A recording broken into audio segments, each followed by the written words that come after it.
Well, Adriana, neighbors we talked to say that recovery is never easy and never fast enough, especially when you're having to rebuild from the ground up. For instance, take a look at this home right behind me. This is a two-story house. This is a shell of a house that's left behind after that tornado that came through here 2 weeks ago. Now, we did meet one other homeowner who sustained minor damage to his home. Nathan Ash says he was slowly replacing the shingles on his house and was prepared to do it all himself, but a group of volunteers stopped by this morning to give him a hand. The national organization called Samaritan's Purse has been in town for the past 2 weeks.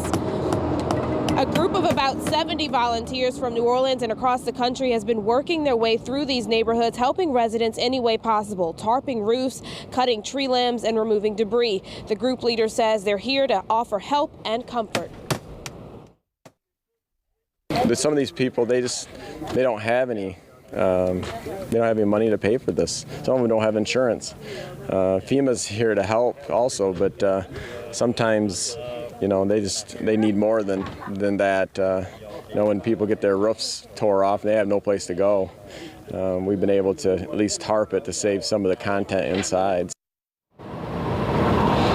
Now, we will talk to another man coming up all new at 6 who was actually in his house when that tornado came through with his son. He tells us why it's been hard getting back to normal.